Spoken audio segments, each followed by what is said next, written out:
Sinister Chronicles presents Life Beyond the Vault, Episode 1, Remnants of the Past, read by Sinister Play Doctor.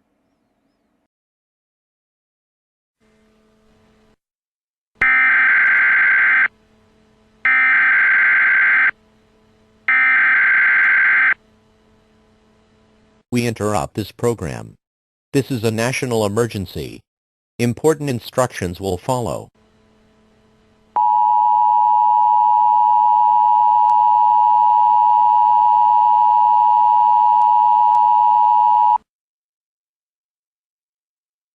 The following message is transmitted at the request of the United States government. This is not a test. A nuclear attack was commenced against the United States. 15 nuclear bombs have detonated in several areas across the country. They include Baltimore, Boston, Chicago, Denver, Detroit, Los Angeles, Las Vegas, New York, Pennsylvania, Portland, Maine, Portland, Oregon, San Francisco, San Diego, Seattle, and Washington, D.C. At this time, all residents within a 400-mile radius of these areas should seek a fallout shelter. Fallout is a product of nuclear attacks. Prolonged exposure to fallout will result in certain death. If there is a nearby location that has been designated as a fallout shelter, go there now. Otherwise, seek shelter in the interior part of a strong building on the lowest floor. Make sure you have food, water, and a battery-powered radio with you. Do not exit the fallout shelter until the all-clear has been given. Tune to a station that is serving your area for more information. The President will be speaking on all stations shortly. Stand by for this message.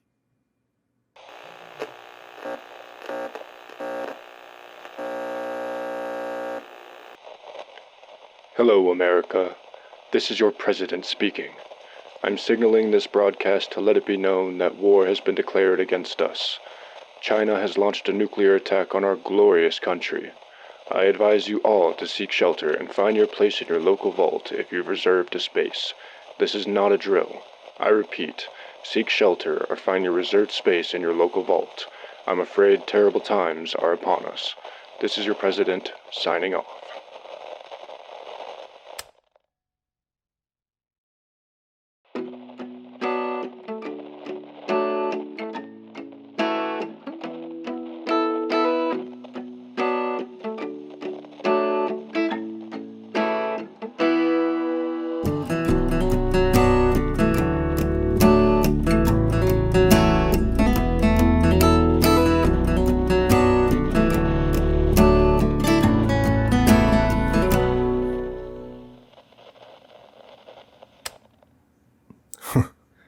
What a load of bullshit.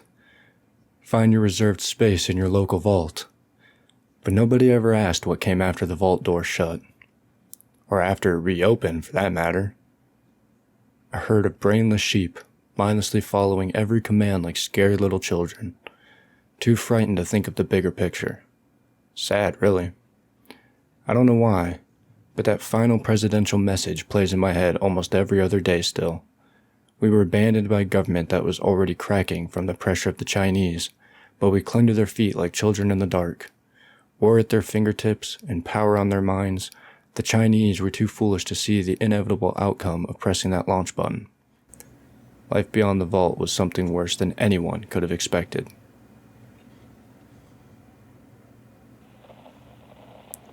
Holotape Daily Entry, March 16th, 2287, 6:19 p.m. It's my birthday today. I'm 31. I can't believe it's been almost 6 years since the lone wanderer disabled Mr. House and claimed New Vegas as his own. 6 years since life was normal and I wasn't spending my birthday alone, scavenging scraps from dumpsters. Fuck him. This is life now, though. Things could be worse, I guess. I found some Radaway to help my radiation poisoning I got from the water I drank from that busted pipeline yesterday evening. I also found a half-eaten sweet roll in a garbage can at the gas station up the road. It didn't look irradiated or infested with bugs, so I took it for later. I deserve nice things too. Plus, it's my birthday. Cut me some slack. I've still been living on the road, traveling from house to house, looking for any food and water that hasn't completely gone to waste, without much luck, unfortunately. What I wouldn't do for some Blamco mac and cheese. Or some fancy lad snack cakes. Hell, I'd even go for a decent cooked mole rat right now. In the wasteland, you don't get to be picky though. There really hasn't been much of a comfortable state of living since the Great War, but things in New Vegas were going alright before the Lone Wanderer showed up and took control of the Strip. He keeps the peace on the Strip for the most part, but when he took over, he raised the price of housing and living essentials on the Strip and made it virtually impossible for anyone but doctors, scientists, mobsters, and politicians to live there now. Anyway, it's going to be dark soon. I'm going to sit back and eat some of this sweet roll before bed. Going to start my journey south to Good Springs tomorrow. Might end up taking me a couple days to get there due to the powder ganger roadblocks and the wildlife, but I heard there's places to stay there. Guess we'll see. This is Flint, signing off.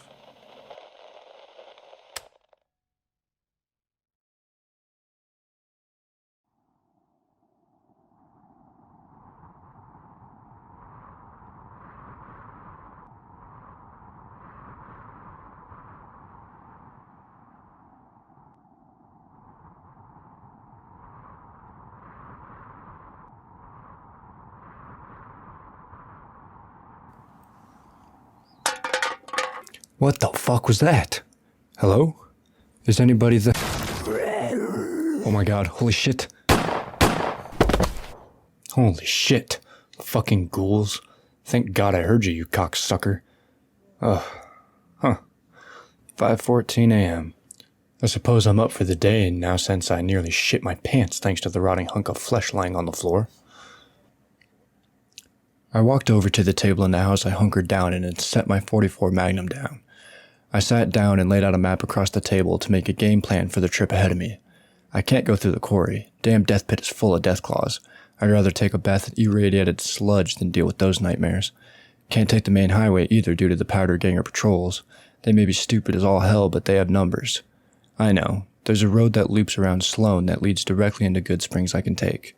Shouldn't be too much of a hassle that way. Holotape Daily Entry, March 17th, 2287, 6:45 a.m. A ghoul woke me up a bit ago. Luckily there were some empty cans outside that it tripped on, otherwise it would have been a lot worse. I'm heading south to Good Springs today. I don't know what to expect on the journey there, but anything has to be better than this meaningless life of scrounging gas station garbage cans for food and wondering what abandoned house I would be hunkering down in for the night. I'm too old for all that these days. I need a place to settle down and live my days out in peace. So, be it deathclaws, disease, or murder, I'm hitting the road and starting a new chapter. A chapter where I'm in control. I have my path planned out on my map. Now to check the gear in my backpack. The contents of my bag are as follows. 2 stim packs, 1 Radaway, 2 clean waters, 1 slightly dirty water, 1 Nuka-Cola, 1 trail mix, 2 cans of cram, a few prickly pear fruit, about a quarter of a sweet roll, a pack of Big Boss cigarettes, 1 Vault-Tec flip-top lighter, 1 box of matches, 3 boxes of .44 caliber ammunition containing 20 rounds each, and 1 combat knife.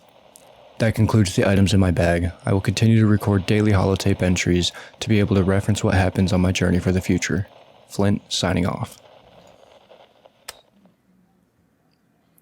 With that, I packed away my gear into my bag and slung it onto my back. I grabbed my .44 off the table and slid it into my holster. I grabbed my weathered Desperado cowboy hat and tucked it onto my head and was out the door.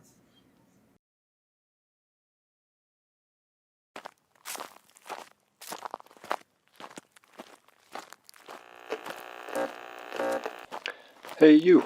Yeah, you. Do you have a fear of being robbed by crazed convicts?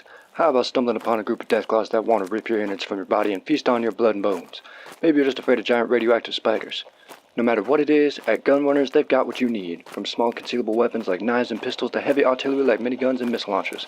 Gun Runners has your back, so stop by Gun Runners outside of Freeside to become the fearless wastelander you've always dreamed of being. Huh. To think that less than a decade ago I was living on the Strip, carefree. Now I'm lucky to sleep on a mattress and eat a solid meal. That's how it goes in the wasteland, though. 1 second you're on top of the world, and the next you're lying face down in a ditch somewhere. Some people will tell you it's all about how you play your cards, but what happens when you're dealt a shit hand? Or if your opponent is cheating? Do you still play your hand to the best of your abilities, or do you tilt your hat and cheat too? Sure, character comes into play, but in the wasteland, if you want to live a good life, you have to make one for yourself. I don't have friends in the wasteland. I had a wife at one point, but she got sick and didn't make it. Her name was Loris. She had shoulder-length brown hair that was naturally wavy. We were together for a little over 4 years, back when everything was good. Well, not good, but at least better. Everything was better with Loris. If I've learned one thing, is that the wasteland shows no mercy upon anybody. It sure hasn't shown any on me.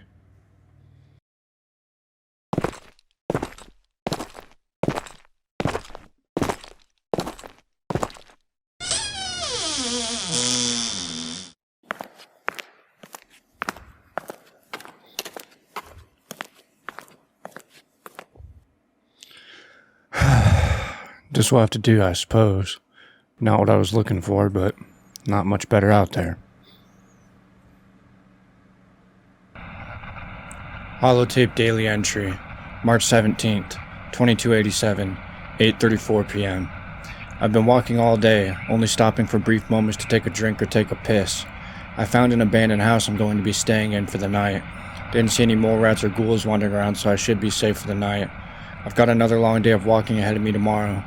I managed to ration the food I have decently well throughout the day. Should still have enough for the next day or two. But then I'll need to find more. I'm exhausted. I'll check in again tomorrow. Flint, signing off. My legs feel like there's battery acid flowing through my veins from walking in that Mojave heat all day. I really hope Good Springs is worth all this. I'm not sure where I'll go if not Good Springs. I guess I can worry about that when I get there, though. I should catch some shut-eye.